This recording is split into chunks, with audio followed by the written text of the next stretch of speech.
going to go ahead and get started. Welcome everybody back to Terminal Building Basement. It's been a long time, but yeah. I'm just going to note that all 5 commissioners are present from a roll call perspective, and we will move into approval of the March 10th regular meeting minutes.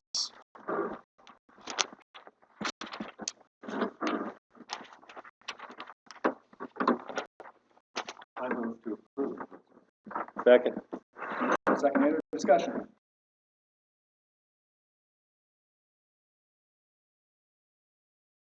Next is the approval of the April 2015 claims dockets.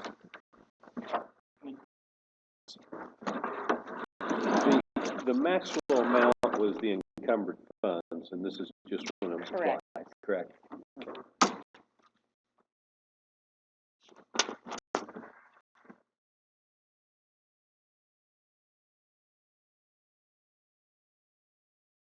How much is left? The total, that's the income. No, this is just the part. I think we're only This was number 2. over less than Big.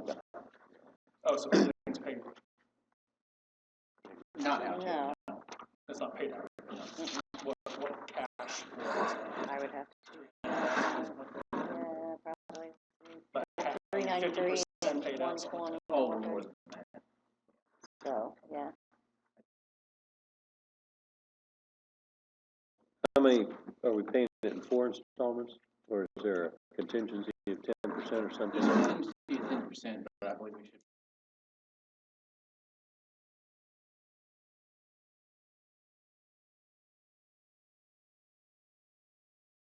Your next.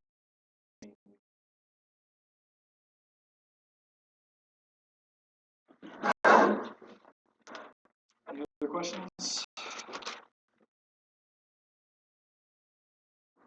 We approve the March claims docket. Okay, second. Motion second. Any other discussion? All in favor, say aye. Aye. Aye. Opposed? Next, for old business is discussion and request for approval on the Wellsboro RFP.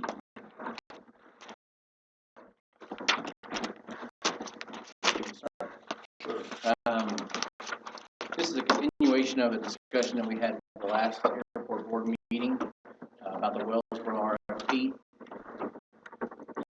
As of the last airport board meeting, the board requested that myself, along with the board member and Jason Hester of EDB, visit our tenants on the Wellsboro property. We have since done so. They have recognized that that the intent was to go out for the RFP. They had no real hesitance. There were a couple that questioned about purchasing their own property, only one of which currently allows for that. There were a couple of others that were interested in purchasing their own property. Otherwise, there was no real hesitance. I offered for them to come to the airport board meeting. I don't see any of them in the crowd today. Brian, I am here on behalf of Cummins today. Okay. On behalf of Cummins Test Track. Okay. Noted. Thanks, Chris. Chris, did you have any other comments? So I just have basically our prepared position that comes to like comment on this. So now it's appropriate. Let's wait. Okay. Any other comments or questions from your board on what those conversations with tenants? Jerry attended one with. If you have any questions on it,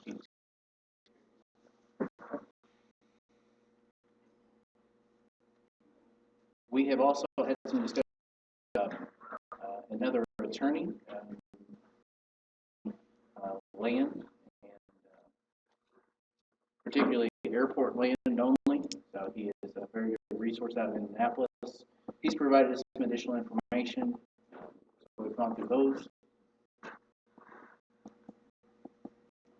the airport board have any questions on that, or where we sit? When is Bob going to give us the revised RFP? He didn't really have a lot of. He'd like to talk to a member or two of the airport board on Thursday when he's here. There was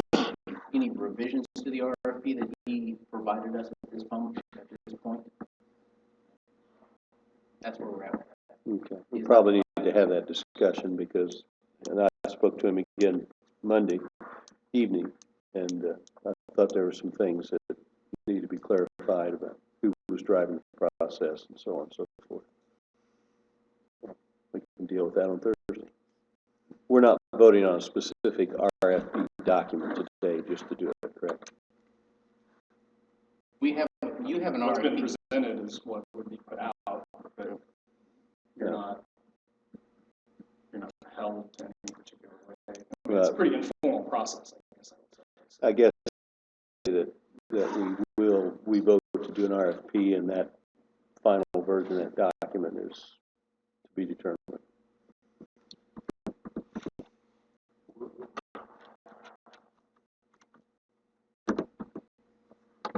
I mean, that's all I, from a report standpoint. Do you have any other questions? Dave Bonnell had also provided a couple of comments or questions to the RFP. Did you have an opportunity to review those, Caleb? So I don't know if any of those need to be incorporated into the RFP as it's written. I didn't really have any concerns about them. I think they were just things we needed to think about as we move forward in the process. Be changed from a documentation perspective.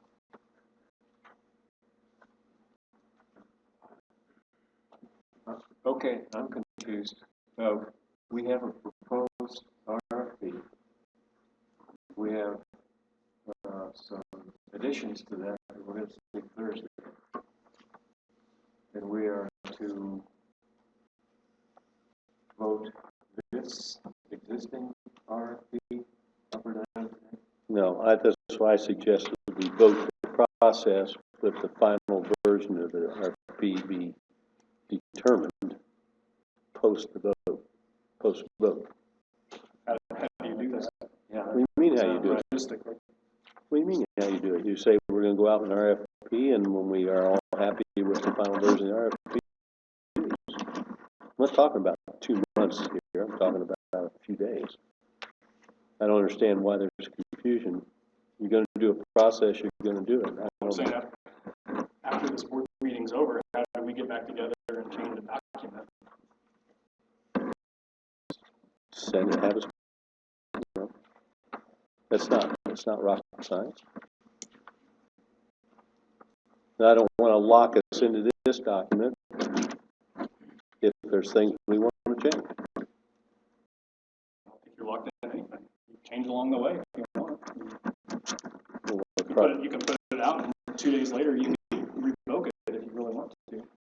It's just a way to get the process going. I don't know, it seems kind of haphazard.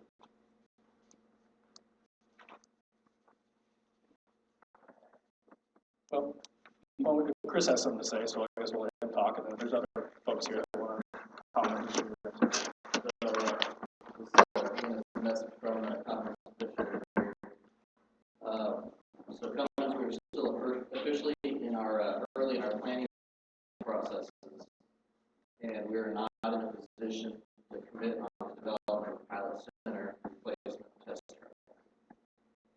So to be completed to determine our needs and requirements that are aligned across the entire Cummins organization.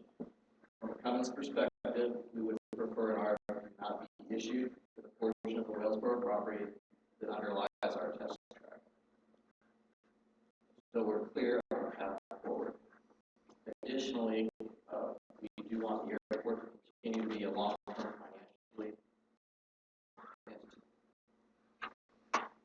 That's our position. What kind of time frame are you thinking about, Chris? We really haven't gotten that far. We're so early on, I don't think there's a time that's been determined yet. This was kind of news to everybody last month. And so it's so new we weren't ready for it.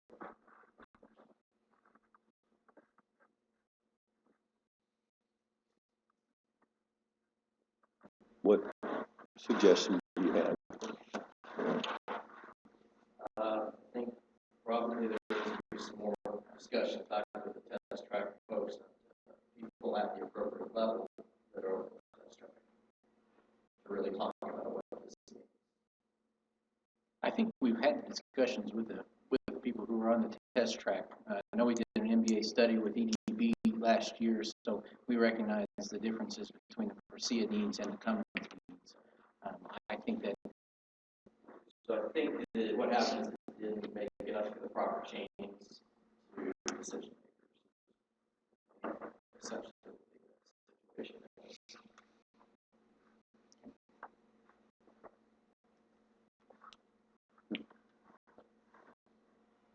Do you think that if we go out for an RFP now, that it would hurt? Obviously, if we go, and I think the rest of the board recognizes this, it doesn't necessarily hold our feet to the fire of doing anything with the RFP. This is an idea to start the discussion. I don't think anybody's against the discussion, but this is happening so quickly, we weren't given an opportunity to have a more prepared.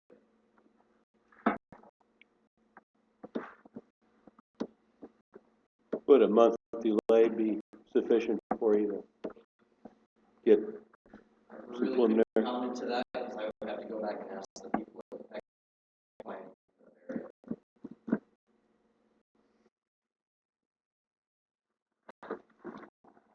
There was some other discussion at the airport board meeting about whether or not we could internally lease those plots and go out for a lease as part of the economic viability of the airport. Doing additional discussion in Economic Development Corporation as well as our Columbus EDB, we recognize that only 4% of the leads that come into this community are for lease ground. So looking at that, it's not a true viable option for the continuation of economic growth. I don't quite subscribe to that because we've not gone out with long-term leases. And if I look at Cummins, who leases their own office building, and other cities around here who lease their own manufacturing. So I'm not going to take that as 100% gospel. The 4% number, or just the number? The fact that people on lease land, if you give them an option, if we're talking 50 or 99 years or whatever it is, that's just about approximate to owning your own land. Is there any public discussion we have before we talk as a board here? Comment? Thank you, Board. Jeff Walls from the City of New York. I wanted to focus on a couple of points. I know we talked about it last meeting, and I won't belabor the point, but I guess the two would be risk of the process, what the process is, and two is the ongoing financial viability, because I think those are paramount concerns of the board, is the risk and ongoing viability. Risk of the process for a request for proposal process, you are in absolute. It is dipping your toes in the water to see what's available, who's interested, what could be done, when it could be done, who could do it, who could be potential tenants. A lot of the questions that were raised were great questions, but they're very specific, and those, the true answers can't be had until a request for proposal gets out there and you have people at the table to say, X, we can't do those as well. So I think that the questions are very valid, but to get true answers requires somebody at the table. You don't create the table until you put the argument. So the risk here is you see what's available. You see who's interested. If you don't like who's available, you don't like the proposals, thanks, you walk away. If something intrigues you, you can continue down that path and say, let's start getting more detailed in our discussion. Let's start negotiating. And you get down that path, and until you would sign on the dotted line and get it approved in this, you can always walk away and say no thanks. So I think the risk here, and talking about the details of specific, what does that look like, and how do you get it, and who is it, who's interested, that all comes to bear after an RFP would be issued. And it's just merely dipping your toes in the water to see what's available. This is the ongoing financial viability. And I is always on the forefront of your mind. And I think that that is respectable and needs to be. But I guess I would throw out there is doing nothing, taking your fiduciary responsibility to the level it should be. Sitting back and not seeing what's available. There could be that's better than what you have. I know that land and farming in that Willsboro area and some of the leases are known. Now, the revenue from farming is always cyclical. It's very volatile. But it's a known process, a known commodity. But I would say that unless you put an RFP out there, you may not know that there could be something that would be more financially viable, that would bring in more revenue to the board. So I would just pose those comments to you that your risk right now in issuing an RFP is next to none. I don't know of any risk, but for some potential time and consideration. And then Could you lay out some scenarios of more revenue? I mean, what I thought I saw in this RFP was cash for land. So the RFP says, you know what? Think outside the box. Give us, as part of the proposal, let us know who you are. Let us know what you might do with the land. Let us know how much you'd be willing to pay for the land. And give us options of how you might pay for land swap. And I know that I'm going to say the A word. I know that's not at all interested, and that's great. But it opens up the door to have those discussions. And I think that it would be short-sighted to say we are only going to accept proposals. Look at proposals, not accept proposals. Look at proposals that offer this one and only method of compensation. Because you know what? I will gladly say I know I am not the smartest person in many reviews. Let somebody else who's an expert step up and say, here's some, you look at it, see what fits, what doesn't fit, what doesn't feel right. So I think that the proposal is different than a bid process. A bid process says, we want X dollars and go. Proposal process says, we'll sit down and talk about options. We'll talk about dollar levels, we'll talk about options of how we can get it, timing, anything that you want, you can discuss as part of this proposal process.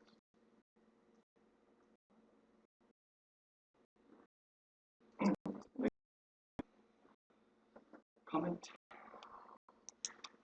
Okay. Yes. I'll speak a little bit to what Chris said. Just so, my name is John Fairbanks, and I think many of you know I'm a Columbus resident. I've been here 17 years. I'm also I'm the executive director and project executive on the Wellsboro project. If we're successful in bidding and getting that. As I said, I've been here 17 years, and I've seen, needs. I've watched this as a real estate broker for the last 12 years, and I've watched what's going to Chris said, you know, from Katina, so we're fully read in on what Cummins' position is. We're fine with that. And as a matter of fact, you know, we've known from day one, from LK and Dave and Steve, all the way up to John Wall, that this was going to be a very thoughtful process on Cummins' part. Extensive process to go through a pilot center design, programming, build, completion, that kind of, that's expensive. And it's going to be very expensive to do a test track. And we understand that. And Cummins isn't ready to just drop X number on that today. Our number one goal, as it was stated to us back when we first started this process, both through the mayor's office, when we started inquiring about this, all the way up through the EDB and Jason Hester, and that is do no harm with Cummins and do no harm with Presea. And that has been our number one goal, still sits in front of us every day. So Cummins is very much still in the plans. Now, whether that happens next month, next year, 3 years, that's fine. We're willing to wait for that because I think with the type of project we're going to be proposing on with you, the whole process begins and this discussion that Jeff is talking about. We want to have these discussions with you. One, because we want you ready to help with the viability piece. Two, we want to show you what so even though this project for us is not contingent on Cummins' involvement, because we have other prospects we've already been chasing leads on, just to see what the temperature is. We would love to have them involved. Cummins all the way up to John Wall knows what's going on. We talked to John. We've actually sat down in John Wall's office, so they know what's going on, and we understood that this was going to be a little bit of a slow and thoughtful process on their part. We're bullish on the overall project, on what the potential is, and we're that because we have the financial backing work both from the airport side and also from the development side. We have other international firms that have reached out to us about what this could look like, and they want to be involved in the design charrette as does Cummins. They've already told us that they want to be involved going forward. So, again, I would, you know, we've been through this process with the mayor and now with the airport board. We'd love to see you get the RFP in the market because what, as Jeff said, the only way you're going to get answers, the answers that we want to provide for you is to get the question out there so we can start answering questions. My name is Tom Peck. I'm with Taking Group. I work with John on this project in our role as a potential developer and investor. And I would just like to echo what he said. We've been looking at this project for over a year and are bullish on it. And if Cummins is involved, that would be great. If they're involved initially, it takes a while to bring them into figuring out what they want to do. That's fine, but we think it's a viable opportunity. We'd like to have the opportunity to make a proposal through an RFP process that's been, frankly, over a year. And so we feel like there's been a lot of dialogue, time to take that next step and give us a shot to make a proposal. And I don't want to tip my hand in case there's other potential people that are going to make a proposal as well.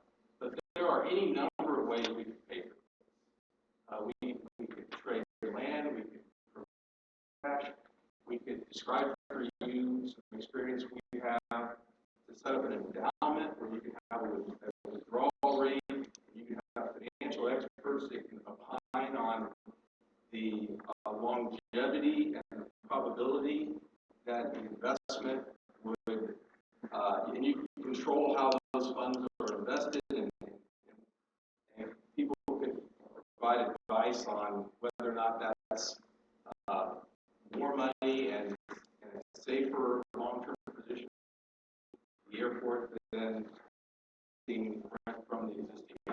operations, which, my company owns 30,000 acres of farmland, so we understand that. We understand the corn and the soybeans have fallen significantly, so, we're feeling that as well. And I guess the point is, we'd love to have the opportunity to participate in the process. And the issues and the questions that I've heard so far sound to me like things that don't have to be completely resolved and decided upon just to issue the RFP. So that's why it seems to make sense for you to if you can move forward with the RFP. That would kind of help keep things moving and maybe be beneficial for the airport board, for all the people involved. Thank you. Anybody else? Second check with Columbus Redevelopment. I wanted to echo once again, this is an excellent opportunity for discovery,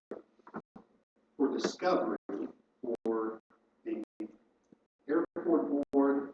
It's an excellent opportunity for all parties involved, including other groups that know what options there are, and there's really no downside to it. There's no downside to being able to put something out where you are in complete control of the process. So, the Redevelopment Commission really is going to do a lot of the heavy lifting, putting this thing out, taking it in, putting it in. It's really for you, and we're willing to do that on behalf of the Aviation Board in order to answers for people. Thank you.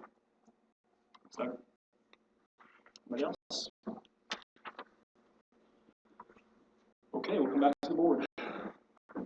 I'd like to comment as a non-voting member of this board, but ultimately anything that would come from this council, and then I would have a vote there, but I'm not going to sit here and talk about this document, but I kind of echo a little bit of what I'm hearing from Jeff Logston and Doug, that you are going to RFP goes forward, but I'd like to see it go forward.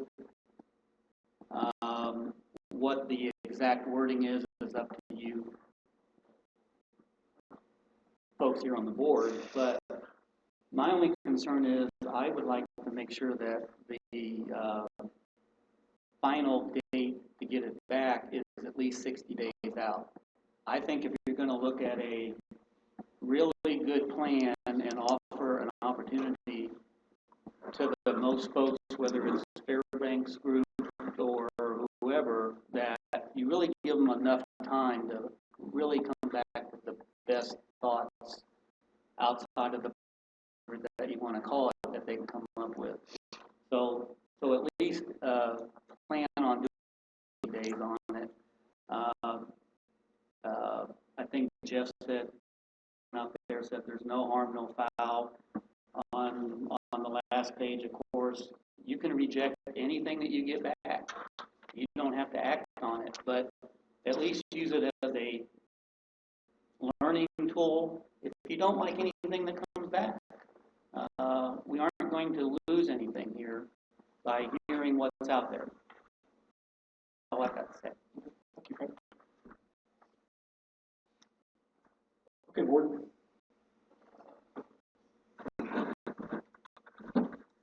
Well, I agree with Frank on the 60 days.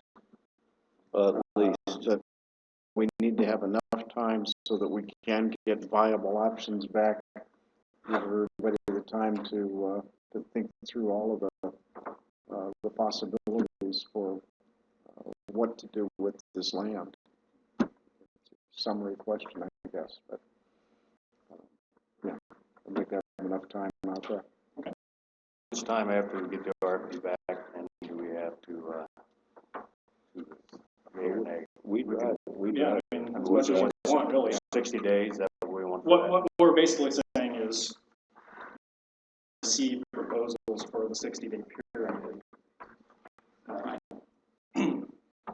You know, I don't think we're about by the fact that if one came in at day 61, you know, we could talk to those folks and like that, but it just sets a time box for how long you want to go. 60 days is fine for me. But certainly, as soon as proposals start coming in, we can start having discussions as well. You have to wait until the 60-day period to at least have a first conversation. You know, I think the way I look at it is this has been a long time. You know, we're in a because none of us up here really have a need to sell this land. We're trying to do the right thing, I guess, you know, interdepartmental here. And so, you know, the way I look at it is all of the legwork for this thus far has been done by redevelopment and the city attorney. You know, we've had a chance to vet this a number of times. We talked to, you know, independent attorney and our own attorney. You know, there's concerns on a number of different ways, but the concerns really stem from what a looks like or how it will be packaged, not necessarily from an RFP process. And I think that, you know, as we've talked about this over the preceding months, the board has given feedback on a number of different concerns, particulars. I'd like to see this, I'd like to see this. I think we've resonated that back as much as we could, you know, back through the channels, particularly with Doug and Jeff. So that I think they have an understanding of kind of what a final vision of a board would look like, or, you know, what would be acceptable, which may still shift at this point. But I mean, I think all of the objections that the board would have in terms of a package can be met, in my opinion. Potentially can be met if the developer is willing to do it. So, RFP process, I have no problem at this point moving forward, letting it go and start the process and see where things fall. And if we want to change verbiage, we want to start, you know, as the things roll in, we want to start changing things around. I think we're more than fair to do that, particularly in the meantime. It may alter the course dramatically, but I don't think there's any point. I don't think there's any point holding it up at this point. If we were to make changes, would we have to read 60-day ratchet period? Yeah. You can, if you make changes, this RFP can be posted on the Redevelopment Commission's website, and we can put an addendum in there to tell all of those that are responding to check the website weekly for changes.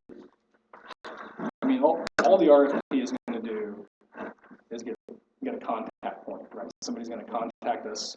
I assume you're going to contact us and say, we'd like to talk, as others are. And at that point, it's a dialogue, right? And so if at week 6, in the middle of this discussion, we come back and say, you know what, we really would like to take our money in pennies, you know, that's the board's decision at that point, right? I'm sure there's going to be those nuances, but we're not going to have those discussions until we get going. So that's my take. Well, I think it's time to move on with it, actually. And, so I'd like to make a motion that we go ahead and approve the RFP. 60 days. 60 day. Would you amend that to 90 days? This is a massive project. No. No. Hmm?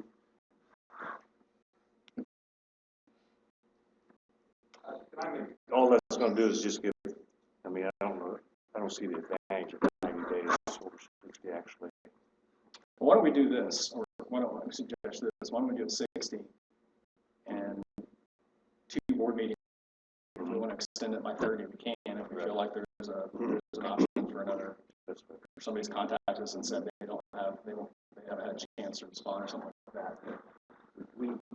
I think the problem is if you keep the window too long, if we get 5 responses in that first week, we're just holding it open inevitably for another period of time, you know, nobody else is going to respond. It's been going on long enough. Yeah. You know, it's time to.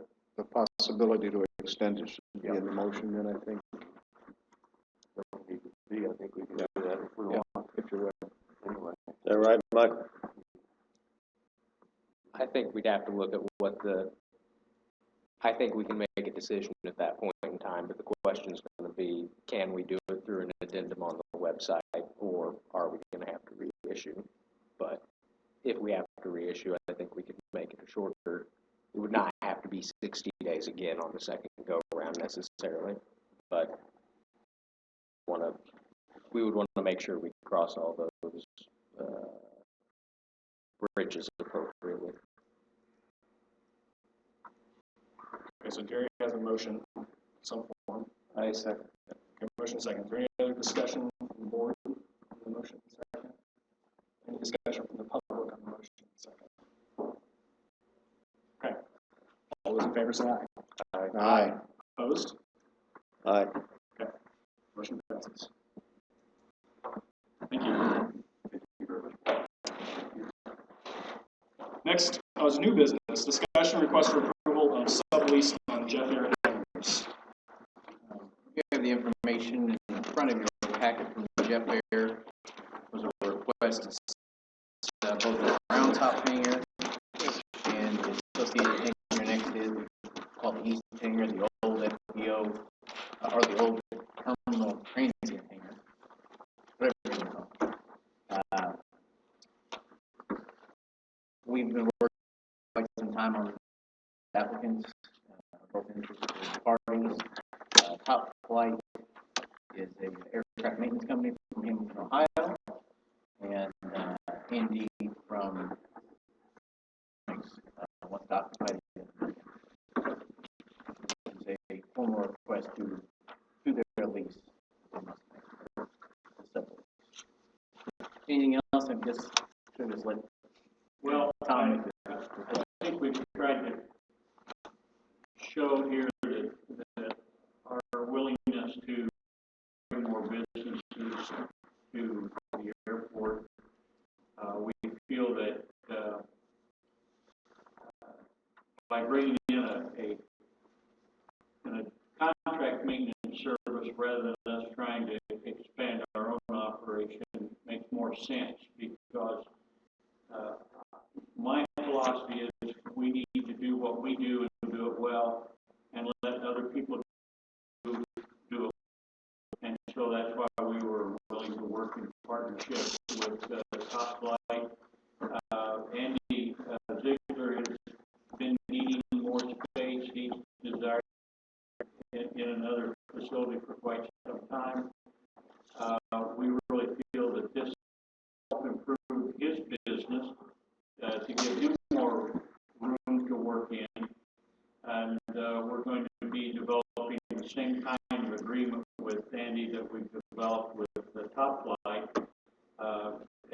Just in broad strokes, that in lieu of cash rent, we're willing to subsidize the rehab of both of these buildings. So it's going to be a of their equity into the rehab project and cash rent that we would take, but we're foregoing a lot simply because we really feel like that it's going to be beneficial to not only our operation, but beneficial to the airport as well. Then in his own facility, then that gives us more space in the transient hangar to be able to do what we do out there. So since we are a lessor or a lessee of you, we are seeking to enter into sublease with these two individuals in these hangars.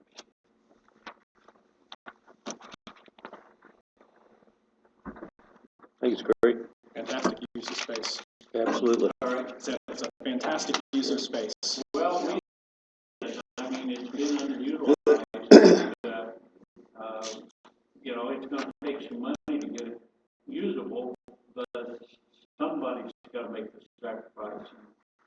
And I think through this cooperative effort, we're going to do that. Does the board have any questions for Tom on the I think it's great. arrangement?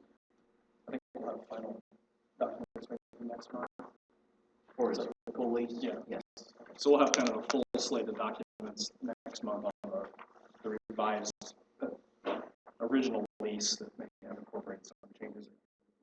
Which is what we planned all along, so. This would be active, this would be effective now. Right. Well, just so Understood. they can get their documents together.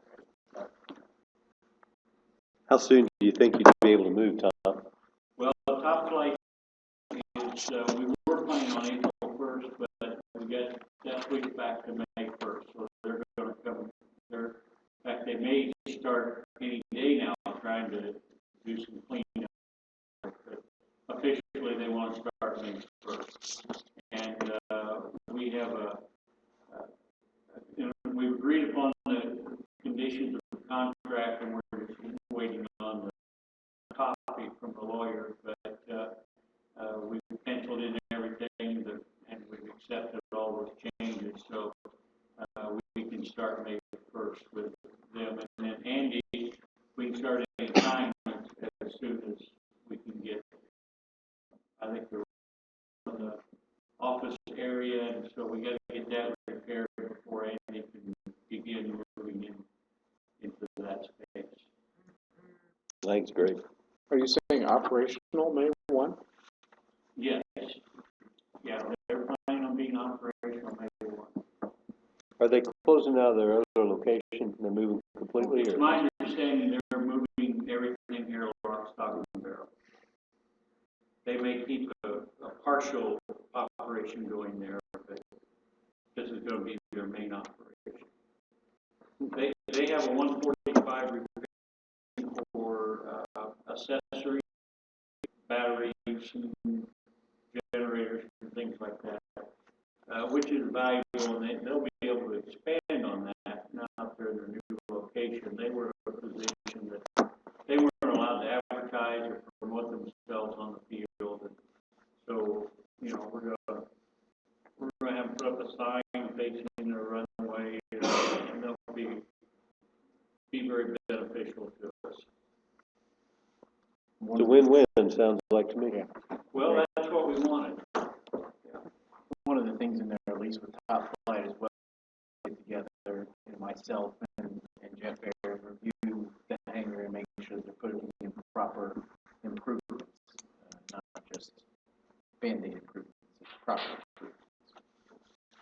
Yeah, we'd assume you'd watch over that. Yeah, I'll watch over that. Thanks. No code violations, right? Right. Any other discussion on this? What's the motion that needs to be made? Any discussion from the public? Okay. What's the motion needed? Approve the sublease? Yeah. I move that we approve the sublease for Jeff Fair with Top Flight and Eagle Avionics. I'll second that. Okay. All those in favor say aye. Aye. Opposed? Okay. Next is discussion and request for approval on reduction of fuel flow fees for Jeff Fair. As a second part to the discussion that we just had, Jeff Ayers requested a reduction in fuel flow fees. I think after what you just heard, and their willingness to be a good partner with the airport and bring in the maintenance companies, is why they're looking at the reduction. Sure. Tom, if you'd like to speak. We just really, we're looking at being competitive with all the fuel pricing in the area and everything. Of course, we've seen contracts from the FBOs in Indianapolis, and we know what those FBOs are paying for fuel flow. And we just really want to be competitive, so that's why we're requesting a reduction from the 18 cents a gallon. As you know, the fuel prices can be like the stock market, but I think we've demonstrated that if we can keep, for example, keep 100 low lead below $5 a gallon, we can attract a lot from the area.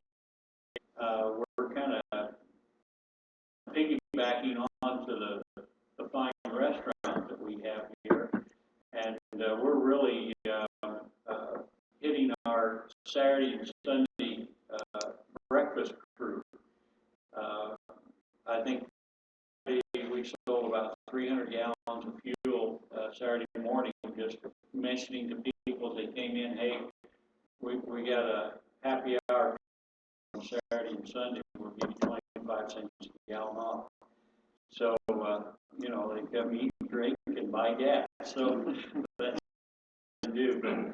But we really believe that just promoting what we're doing here, and from a sales standpoint, is going to be key to what we're doing, and we need as much space as we can to negotiate those fuel prices. We've been informed by our supplier that I think January, February, and I can't remember if it included March, but we took delivery on twice the fuel at the same time period last year.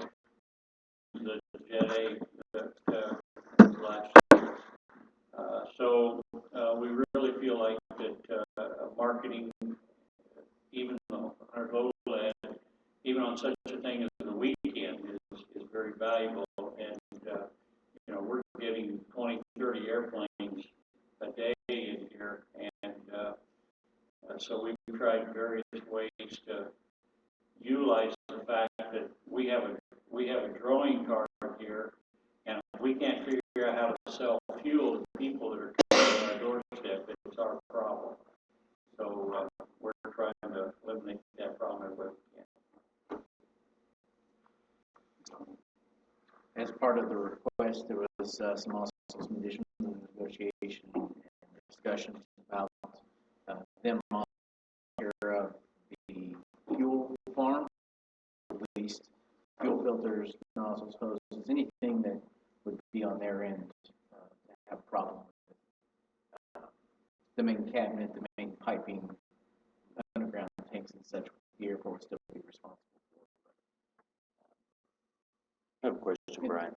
Do they pay fuel flowage fee on the fuel they use the same as what they resell?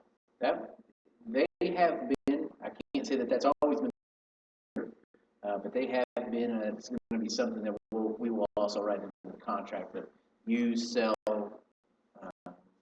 anything, any type of fuel that goes out of their pumps, Even if it goes into their own aircraft?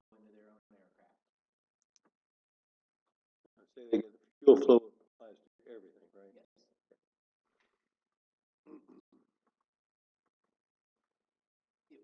Is it unprecedented to separate that? Roads typically separated that fuel used versus fuel sold.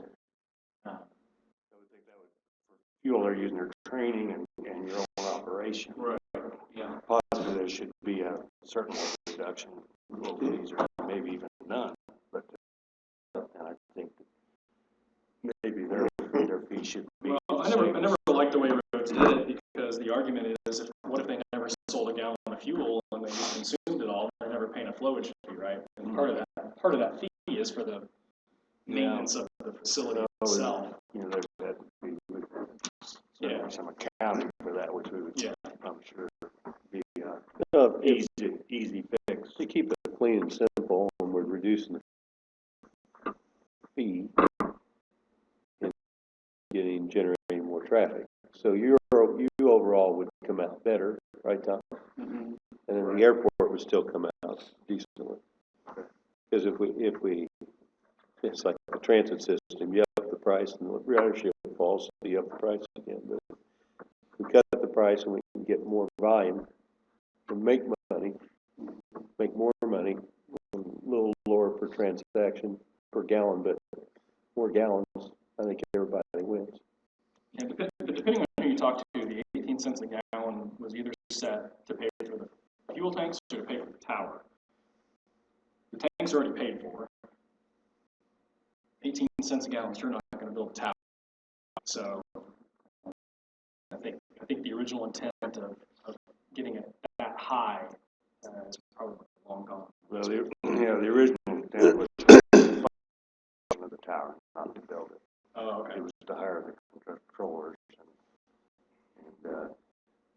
That's the third one Cummins I've heard. funded that grants originally, every year, granted money, and then we decided to do it with I fuel. might add also that we're in the final with World Fuel 1,000-gallon Jet A tanker that we need to replace what we have. We just inspection with the military. There were 2 or 3 things they needed we needed to correct, and we feel that in the long run we've got to replace that truck. So that's another reason why we'd like to reduce the flow fee so that we can take that money we're going to save on the flow fee and put into a new truck. I mean, it's not, we're just not going to put it in our pockets. We're going to use it for good advantage. So if we went to 12 cents, would that, That would help, yes. I'd like 9, but.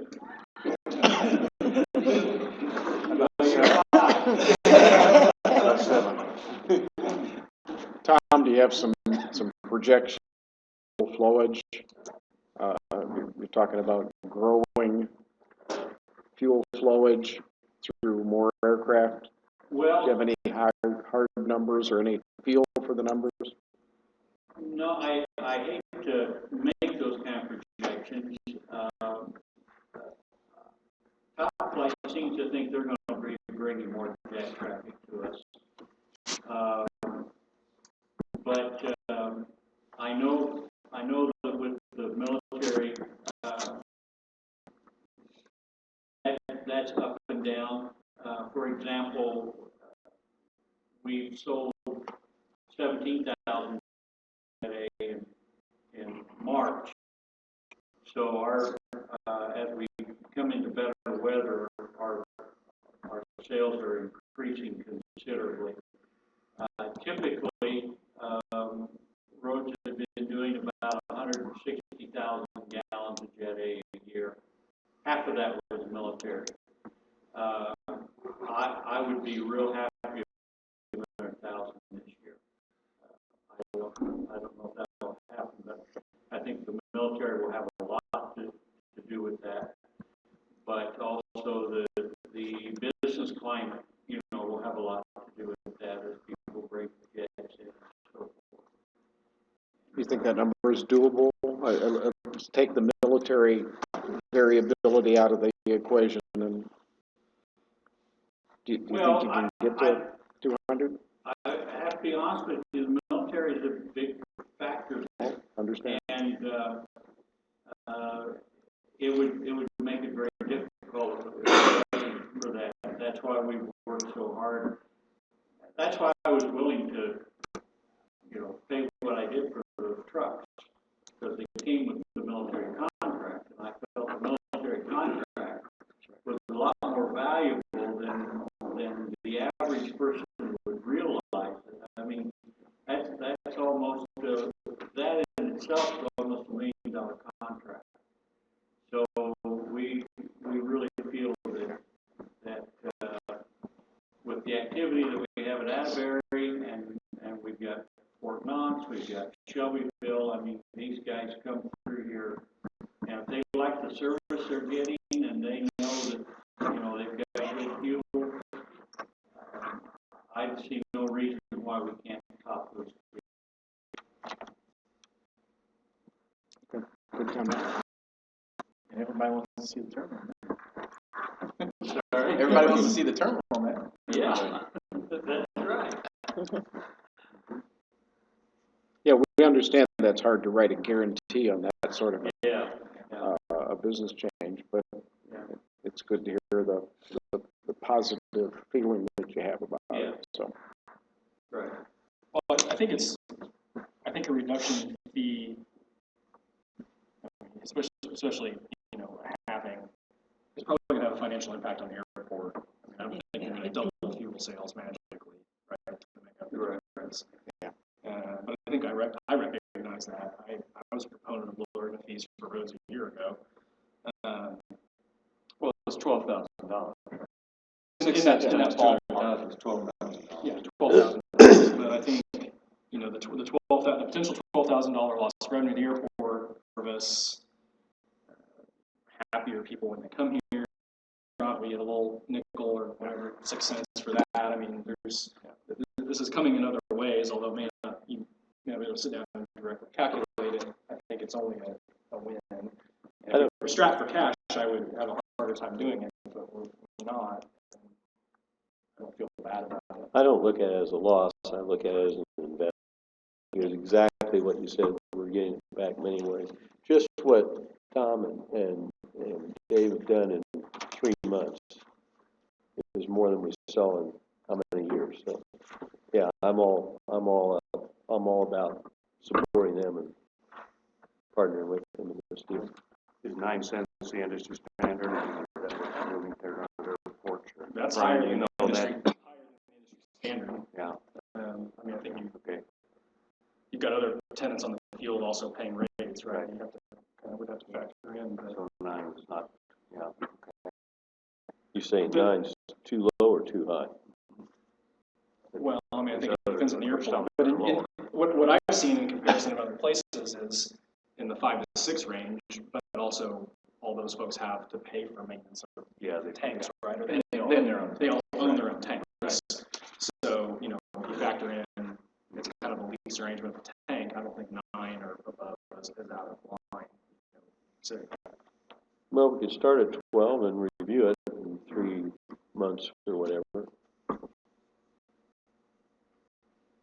yeah, I mean, the actual fee, I don't think is part of it.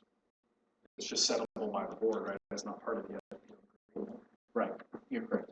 It's not in the FPO. Yeah. But if we do the 9, they're going to maintain the tank, the filter. 12, they're going to maintain. Yeah, I think 12 would be in the interim. Review it again at some point. Okay. But Is that acceptable to you, Tom? Yeah, if we could come back in 6 months and revisit it, that would be great. Let's do it. Evaluate the impact. Okay, any discussion from the public?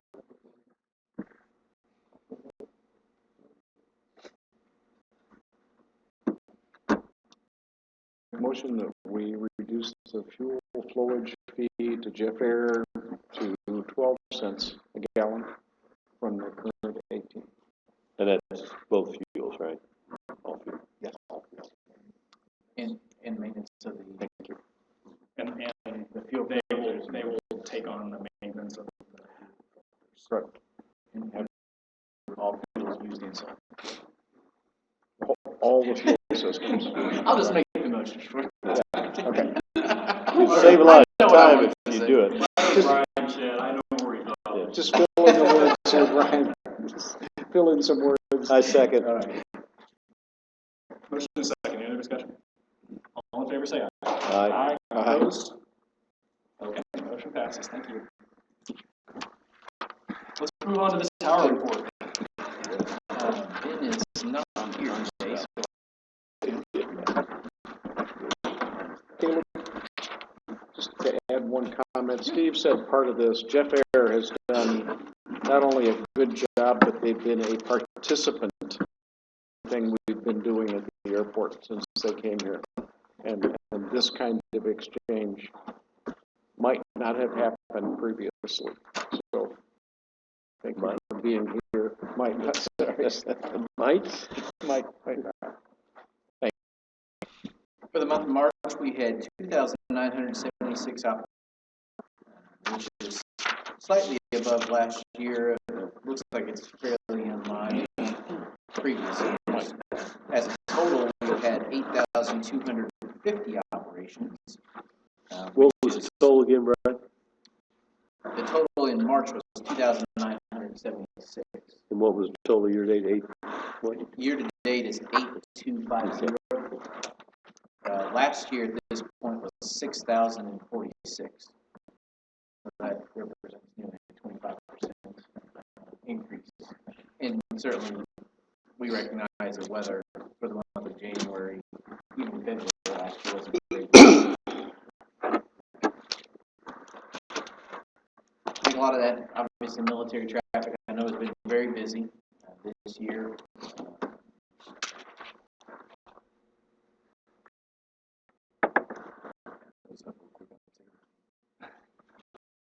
let's just say the military's been very active.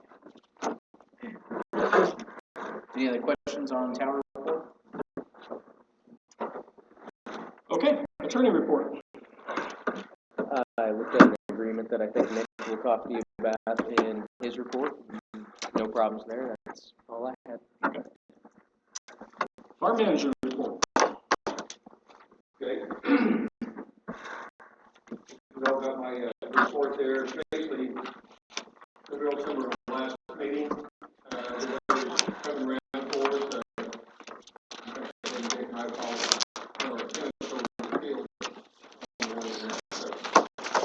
we've got all the operators getting ready to start. Specifically talking to Mark Hammond on our melons this week, if it doesn't rain. Start working on ground laying last week, so sometime the last for the first day, he intends to have cantaloupes planted on most of the airports.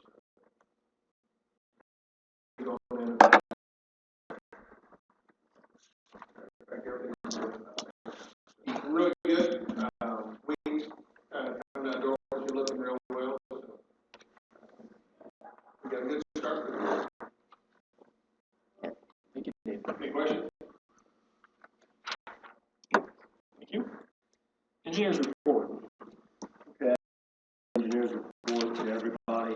Last week, nothing has changed on that. We did have a pre-construction conference on the 6th. I think all in all that went well. We are looking to begin milling May 1. I tentatively talked to them. They're looking at pushing that out more towards the April 28th time frame. I will keep you guys posted, more specifically Brian and Carlos posted on that. During the construction activities, that we need to talk about that is not on the engineer's report, it's change orders. How we will manage change orders as we move forward. Generally, per all your specifications, they're not allowed to perform until approved. Not by Wolford, but approved. What we've seen a lot of times is the board then knows appoints a representative to approve those change orders, at least up to 8%.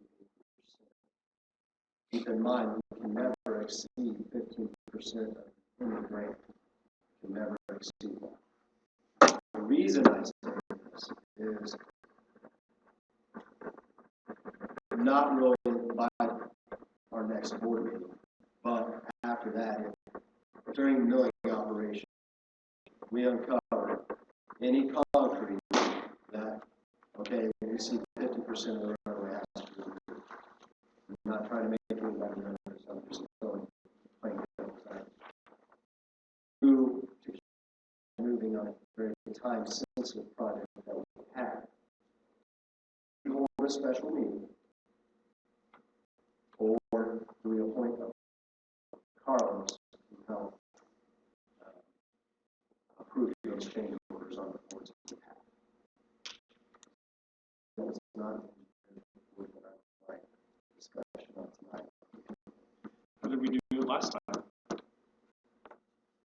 For 523, I'm not sure how you do it for 523 with R.W. Armstrong. No, I think we could probably leave it in Brian and Carlos's best judgment of when they think if something major is happening, but at the end of the day, Brian and Carlos are involved intimately with it, so I think their judgment in most cases is satisfactory. But if they get into something area where they're uncomfortable or think they're into policy versus strategy, why, then we can have a special. I do keep a running change order all the time, and there's a lot of deducts, there's a lot of ads. Maybe we'll run across a painting that we've got to get it done. That it'll constantly be running. Those are the type of things that I'm really seeing. If we have a huge subgrade issue, that needs to come before the board.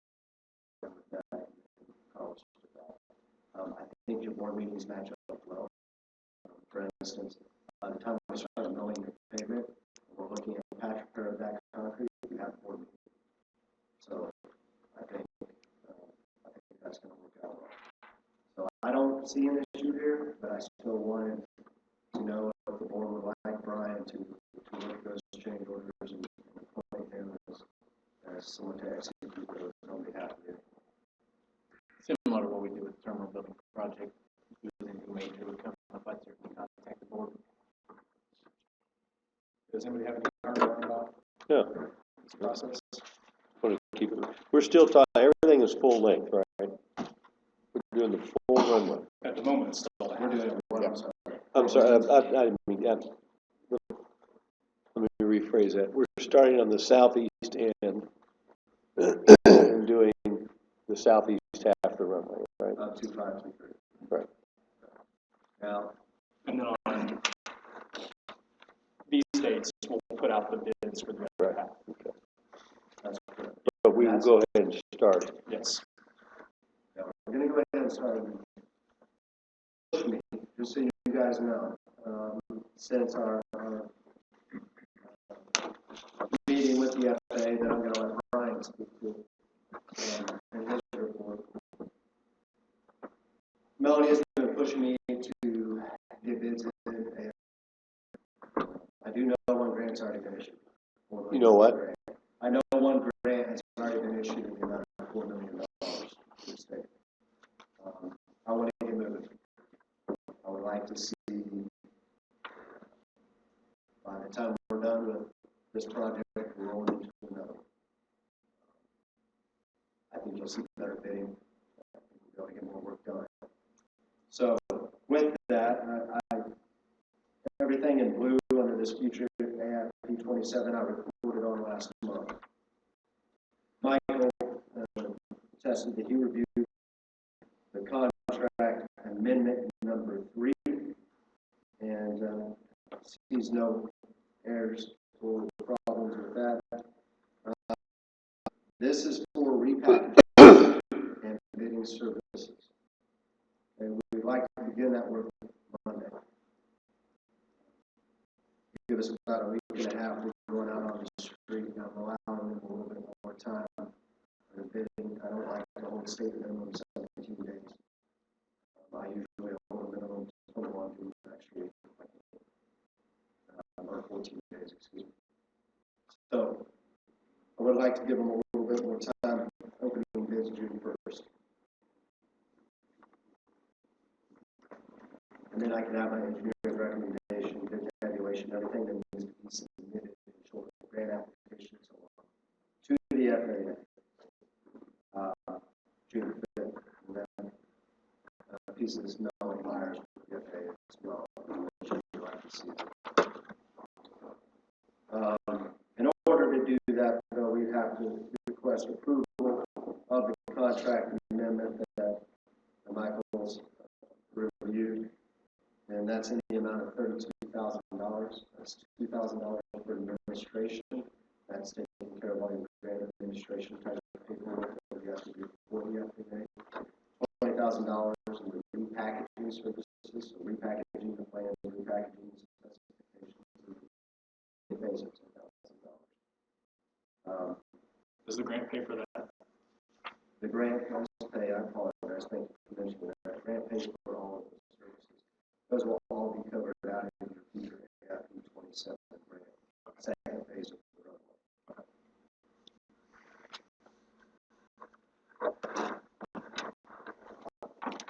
So the request here is, one is to approve the amended contract, and the second is to approve the advertisement of bid documents on May 4th after review by Brian Carlos. Brian and Carlos have already reviewed the whole plan set, so we'll repackage it just to the second half, just so everybody is aware of that review process has been in place, but we will hit them again for another review prior to the Would have any questions?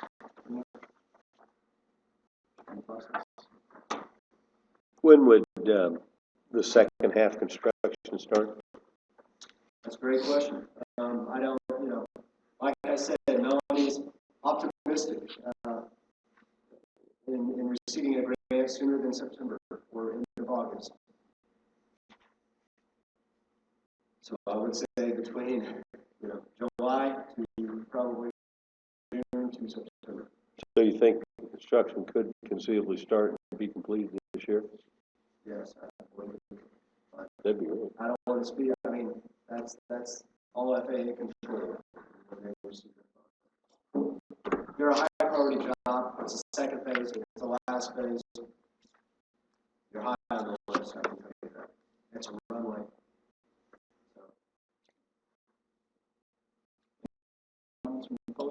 So what's the thought on phasing the midfield, crossing? Is that gonna go with first phase or second phase? There's two phases. There's two phases to that. What Riley's got awarded to them now is one of them. The second phase is a whole other contract. So we look Or it could be Riley if they win again. two closures then, that's what we're looking at. Okay. So if you recall, last year we tried to get both of those. Everything in the RSA of 523 only made sense. Another additive bid, I think it came in at about $250,000. Let's get that done before we take you on the other side of 523. We didn't get that awarded with yet. So now we have to package it in this next project. So just on clear that we have a closure, it's a 4-day closure that goes with this first project. That's good. And then how long do you forecast for the second? It'll be the same thing. So 2 4-day closures. We do this over 2 weeks. One of the mistakes we made last time we had a dual closure in one summer was not letting everybody know about what was happening. So I'd like to make sure that we, well ahead of I'm time. pretty sure Brian and Carl's not going to let that happen. I can tell you they will not let that happen. I know they're asking for a year's notice. Come up too. So we're working, we're communicating, and I talked to Chris as well. Okay, so we're going to do the best we can. Understand, please, that if I'm trying to program something 30 days out, subject to change. The weather I can only do so much with. But like I told Brian, and like I told Carlos, our number one priority right now is let's stay out of that RSA. Let's mill off everything to that RSA. Let's see what we got. Because the last thing we want to do is go right into that intersection. Crap, we have a problem with that from World War II concrete. Okay? Based on all the information we gathered during non-destructive testing during geotechnical cores, I do not receive that. But I still have to make sure that 523 doesn't get shut down any longer than it has to. So we're doing everything we can and coming up with backup plans, and I'll work with Brian. What's the Getting that, I'm sorry, go ahead. What's the 4-day closure of the intersection? So we have to do it in 2 different weekends. And, it could be 3 days, nothing less than 3 days. And I talked to Chris a little bit about Brian and Carlos, but what we're going to do, and I'll do my best to explain this. We're going to go through, we're going to mill a lane on the edge, mill maybe a center lane, and mill another lane on the other edge. That way we can keep some asphalt there. We can truck back and forth on that asphalt, fix the old concrete as needed, pave right on top, wedge back into the existing asphalt, we're out. Let that cure, that new concrete cure. Mill out that asphalt, truck on the new concrete. Does that make sense? So that's what we're looking to do. It's a 2-weekend shutdown. That's what's going to work best for Cummins, I believe. But the main, We have 2 weekends twice. Yes, It's really 4 weekends. Yeah. when I say 2 weekends, I mean 2 I knew he didn't say that well. project. Yeah. but the real reason for the shutdown is because there's personnel in the RSA, not because there's no material. Wait, are you talking about 8 days total or 4 days total? 8 days. 16 days. For the entire project. For one whole project, the entire run, we're talking 16 days. We're talking 4 weekends. We can even say 3 days a weekend if we want. I won't go there. I'm trying to get 4 days each time if I can, if it works for Chris. That's talking overall as a summer this year. So 4 weekends is 8 days. Well, he's giving me Thursday and Friday. Oh, well, that's his weekend, not my weekend. But we're talking about a complete shutdown of the airport for 16 days over the coming 6 to 8 months. Right. That's not what I wanted to do. I have no choice other than leave that where it is. Not prepared. And then phase it back on because of their investment into the runway. That's the best that, during the process, during the design process, we could come up with that would work with the airport as well as Cummins, have the least impact. We know what we have to do. How do we minimize that impact? And that's what option. That's double what we did last. Mm-hmm. If we were to instead go with a shorter or a slightly period, one time, what would be talking an option is to get in and get it done. It is an option that I already talked to him about that. Just give me the schedule on that. I can't tell you exactly, hey, how many days is that? I want to keep going with it. Yes. I'm not going to give you that option until I see what we have to do. Because that might actually be better. It's 2 weekends. So Thursday to Tuesday, something like that, whatever you want to do. But Yeah, or certainly if you say we need 10 days. For me, we pick 10 days, and we say that's the 10 days. Right. Hammer it out. there's a lot of scenarios here. Okay, I can't speak to. We get the grant early and Reeve Riley wins because they're out here. That's great. Because now we can schedule everything together. Oh, yeah, we can do both sides at the same time. Right. Now, can I still do that with 2 contractors? Yes. Easy, but I can get it done. Okay. Now, for us to just our ideal situation, our ideal world, open it all up, pave it, get out. Okay. We were trying to minimize it where we can. So obviously, if we elongate that time, it helps us. So I think total closure impact time is as important as trying to stay out of weeks. So I'd almost rather give a full week potentially. Good. Situation with the timing, so we'll have to stay fluid on this. Unfortunately, that's all we can do. Not to keep you. There's just a lot of unknowns. Right now, we don't know when we're getting the grant, so we can't even, we got to throw it out and out the window. Okay, we have to know, here's what we got to deal with. 523 South, that RSA, that's what we have. And how are we going to come to the shortest amount of impact? Chris, will you move airplanes to another airport or shut down? Well, we probably do at least a partial move to Indy. We'd have to decide whether we move everything. Most likely we would. That's what we did during the last closure. We said shut the airport down, get it all done, and we'll be out for a while. I think that's what we do again.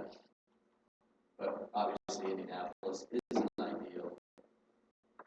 So the sooner we can be back up and running, or less impact total, but it's a 10-day window, it might be preferable to 4 weeks. It really sounds to me like if we're 99.9% sure we're going to get the second grant, we should hold off as long as possible on that RSA so at the same time and make it the same weekend, same weekends. You're right, that's why I need to be friendly with. And I'm not saying that I favor Reeve Riley. How I mean that is, if they win it, Mo is it near it, right? Right. What if we don't get a grant until September, and Milestone wins that? I like Milestone, I like Reeve Riley. For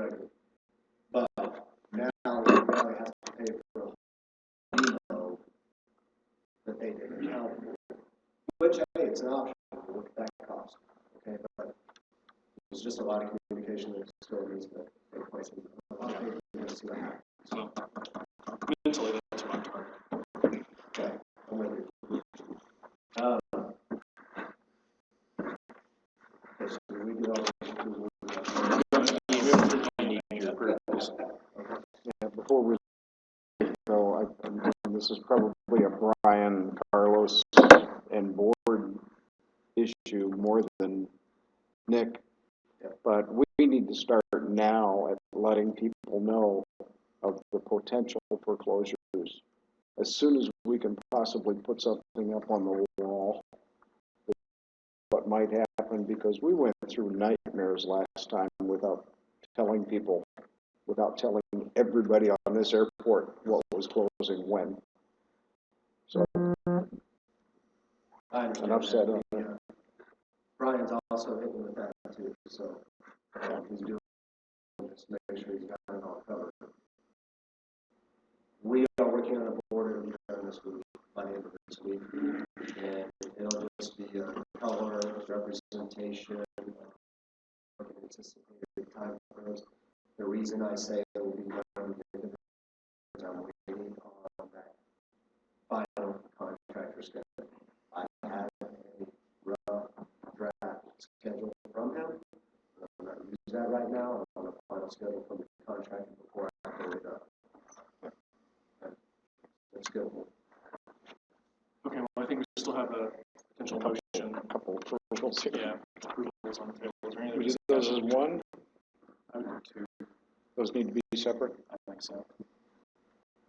I'll move that we approve the contract amendment so that we can get on with our schedule for the project. Second. Motion is second. Any other discussion? All in favor, say aye. Aye. And second. Keep going, Dick. Did so well.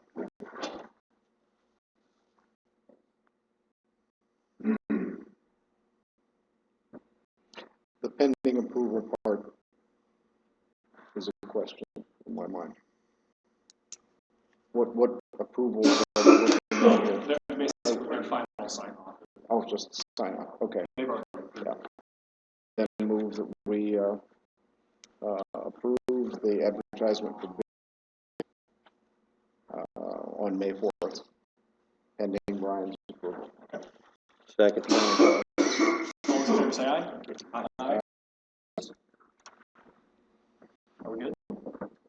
Well, that's not on here. No, it's not. I added that. I apologize. Or we can handle that next month. Let's do it.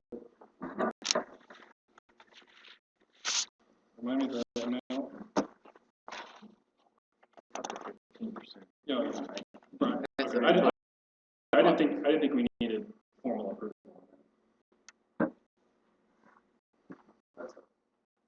I mean, we typically, our policy is typically takes care of that stuff, so.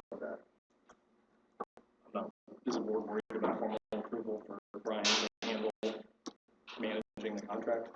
Michael, are you worried? Okay. So let him do it. Sorry, everybody's different, so I just want to Understood. make sure.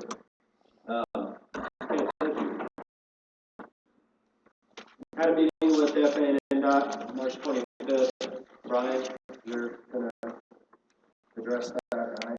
I wasn't, because it's on your list. Okay, I'll address it. We went to the FAA Chicago, Carlos, Caleb, and I, and at the end of the day, we had a really good representation from the FAA of the Great Lakes region. And Deb Bartel, the assistant director for Chicago ADO, and a few others in there. And at the end of the day, I thought it went very well. They were very excited about the progress that we've made in the last couple of years here in Columbus, excited about all the different projects that we have. Aviation education program came up, and they were very excited about that. You can see their face light up when they know what we're doing here and how different it is than the rest of the state.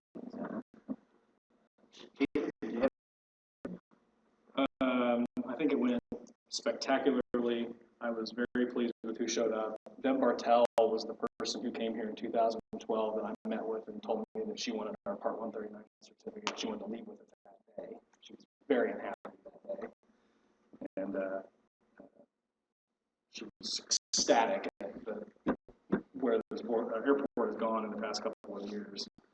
She's not in that role anymore, so she sat in more just out of interest, the fact that she'd been here and kind of seen some bad things happen a couple of years ago.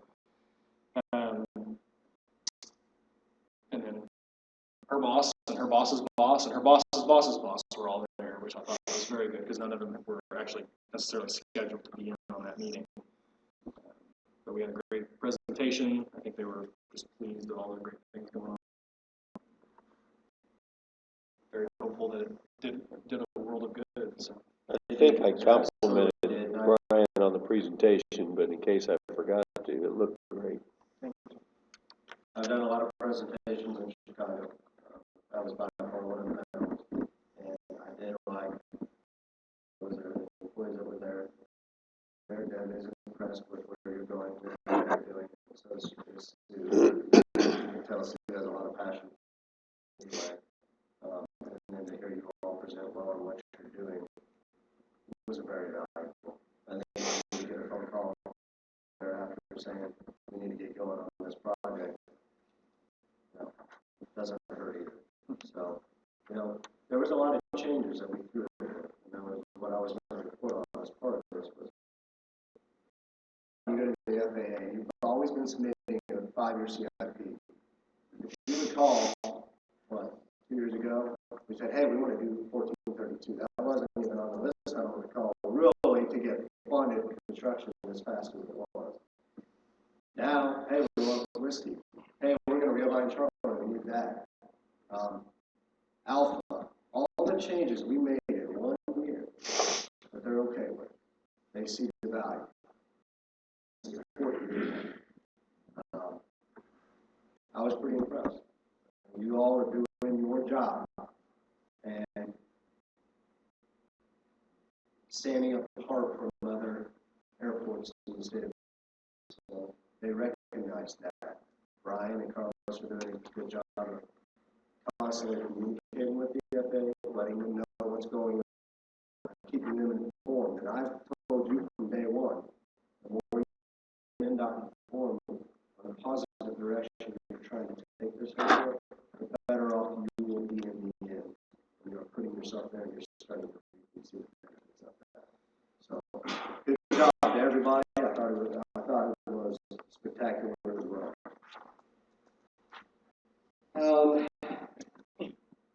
Signage update, I did send the letter out to the highway department.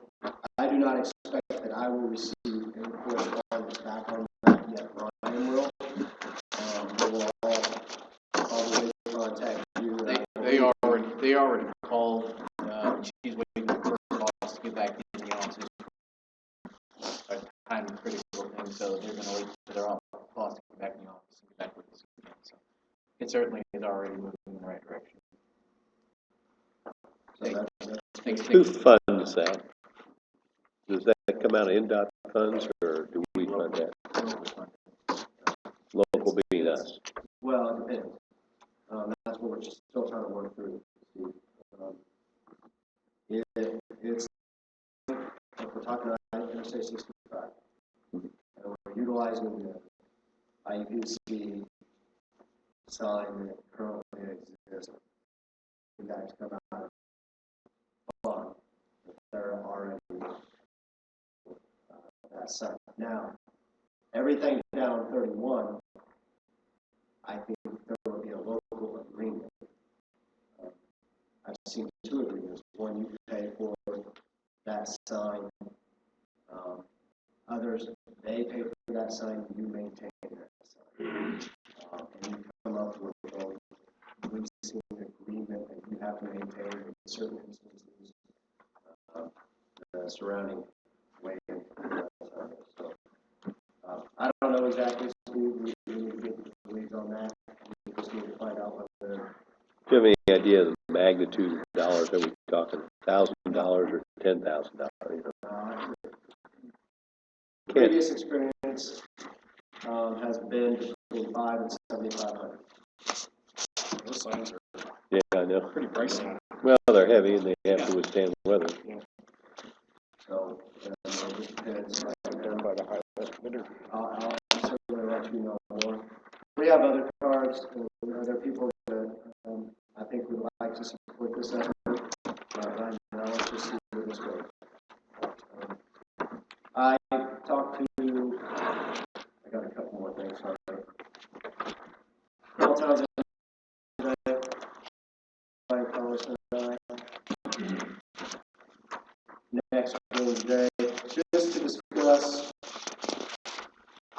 military operations at the airport. Obviously, there's been an increase, continuing to see that increase. Opportunity here, as well as responding with them regarding supportive talent. I've been corresponding with Colonel Townsend specifically for over 2 months. So Colonel Townsend is acting on behalf of the AG bombardment, and we're also going to be meeting with help me out, right? That you know. Oh, Jack Fallon. Thank you. He'll also be here 2 weeks with Atterbury to represent him. So, and kind of what their operations are. That's going to One nice thing in our favor is the next Adjutant General is a Columbus connection. So that will be to our benefit.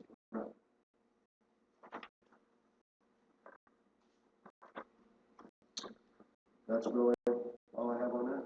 I think that's it. One last additional. Thank you. Thanks, Nick. We do, we'll talk about that. Thank you. FBO report. Well, You selling fuel yet? we have more. I think we've covered most of everything. We're still working on our staffing and increasing that. What I haven't told you is that we have a 135 charter tenant. It's a transient hangar, and we'll be able to refer any on-demand charter calls to them. He lives locally, but he is operating under the Midwest Airlink out of operation. And Steve Scott is his name. They've been doing this for years. And Bear and the Black Parks, people, whatever they want to call them. So he's currently in a tenant in the hangar. And I think that's it. Thank you. Mention on the fuel flow fee is the active date for that. You want that to be active as a today's date? Sure. April 1, May 1, whatever. What do you, just today? Because I know that's what Melinda, from an accounting standpoint, she's going to want to know. Melinda, what's the easiest? It probably wasn't. April 1, yeah. Next year. I mean, it's a matter of splitting the numbers. They'll have to give me the numbers from such, because we bill, it's from month. So if we do it mid-month, they'll just have to give me 2 sets of figures. Let's make it April 1. Okay. Thank you.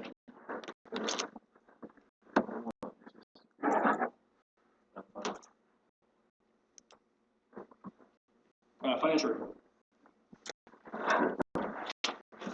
With our cash balance with our March deposits was $3,037,369. After we added in our interest, our deposits in transit, and subtracted out our payouts, our ending estimated cash balance is $3,135,388.18.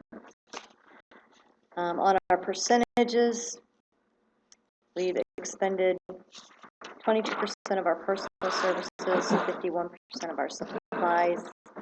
However, that is a transaction with the self-fuel. So the self-fuel, they failed to put our $80,000 into our account, so they had to put $80,000 into our 02 budget and take it back out again, so it makes it look like the percentages are off. So at the end of the day, we haven't expended 51% of our supply.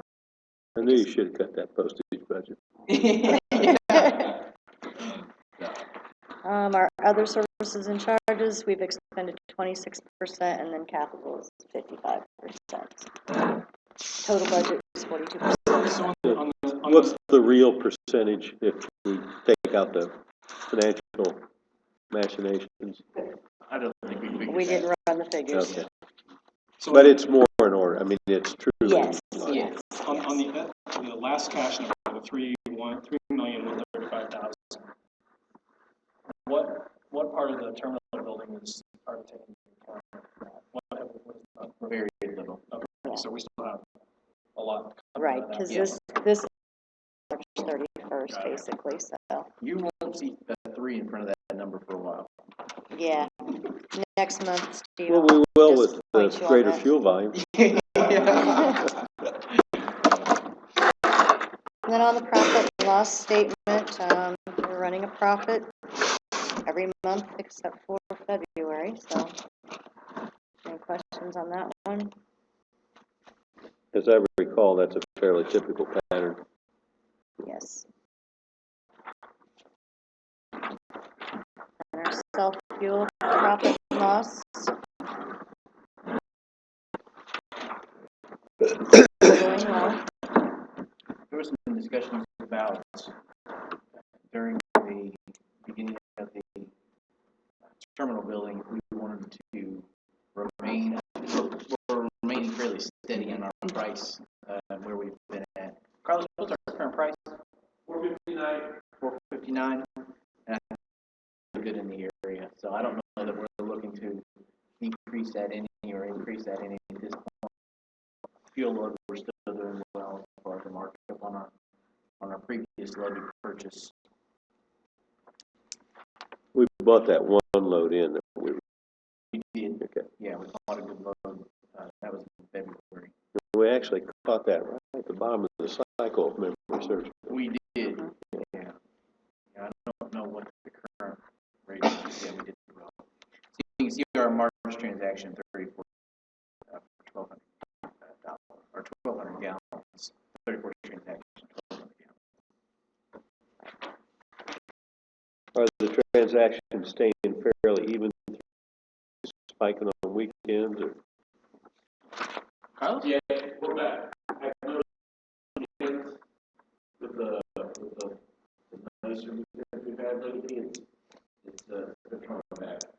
I think last weekend we had over,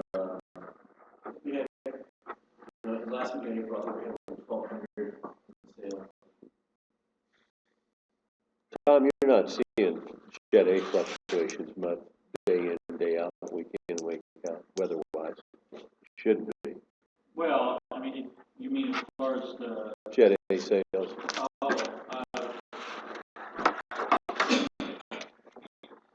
yeah, we made, one day we made, last week, one day we didn't sell anything till almost time until 600 gallons. One airplane. So, That's a function of traffic versus weather, though.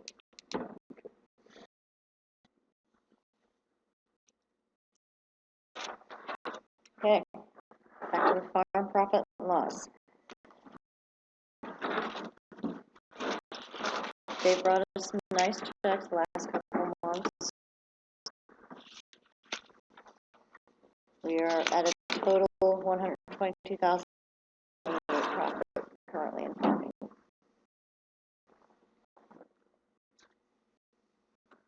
Questions? That's on a par with historical. The farm is pretty much on a par with. Yeah, we're on par. Okay.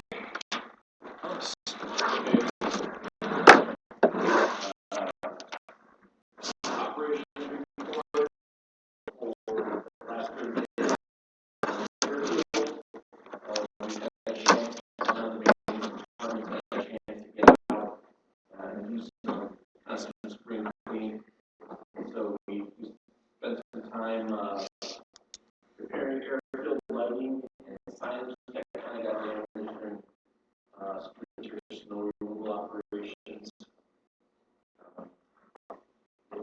They pretty much finished up the majority of that, except for some lighting that needed more extensive work.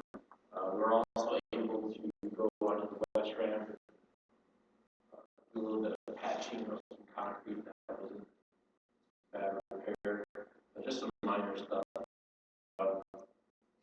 That we can take care of pretty quickly. On the facilities,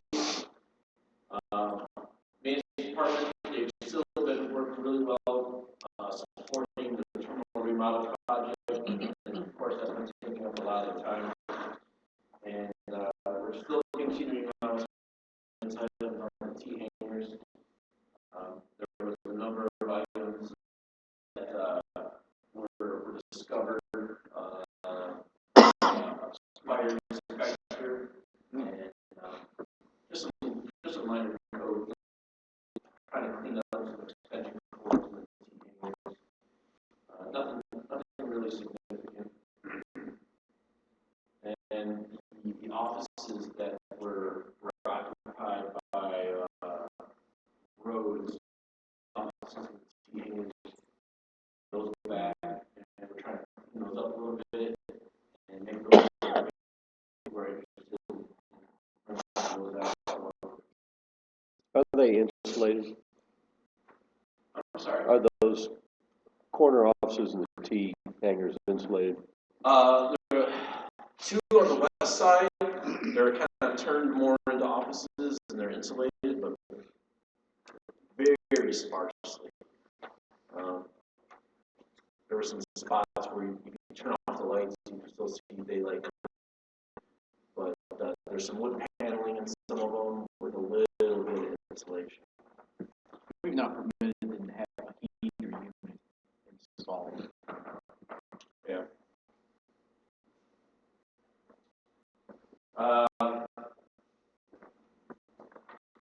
Facility guys and along with street grid, they've been working on some potholes on airport property, just springtime type thing. And maintenance has been working on fixing several roof leaks with the spring rains and winter melting. Mainly on the T hanger office there was one, and above the old FBO office building, there's been some leaks in some areas, and just kind of once again deferred maintenance for the building. You know, we've been able to get into for the first time in quite some time. Are the buildings over there empty? Crap.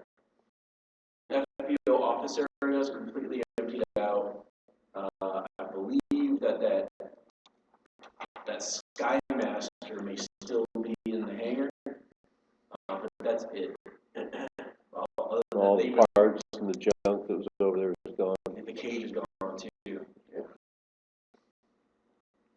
And then we'll be installing the old FBO office section of that building. Those gutters were pretty much just unserviceable any longer.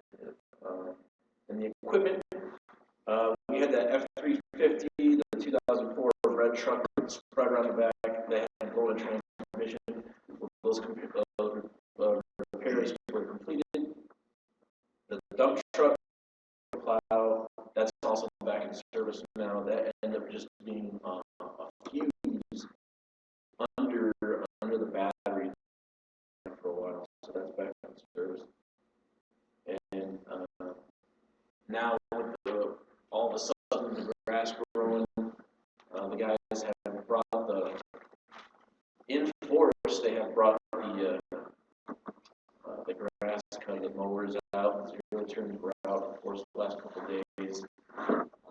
Just kind of pretty much fully transitioned any kind of winter operation to basically mowing season. And then one more item to note too, kind of on the 139 side of things, a couple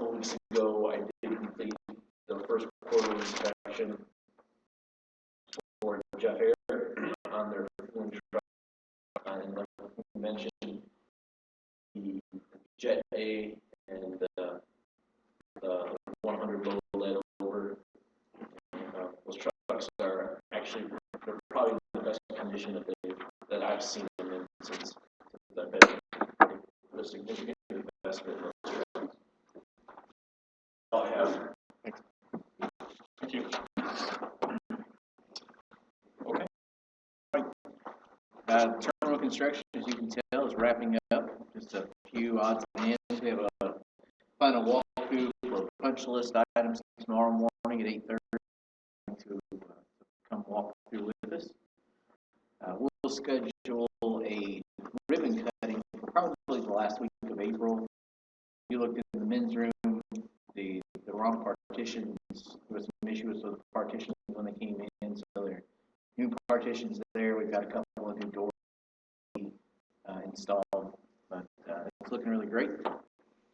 Our central intersection goes before zoning officer at the same time the board meeting, so Rick from ER Gray is going to represent us at that.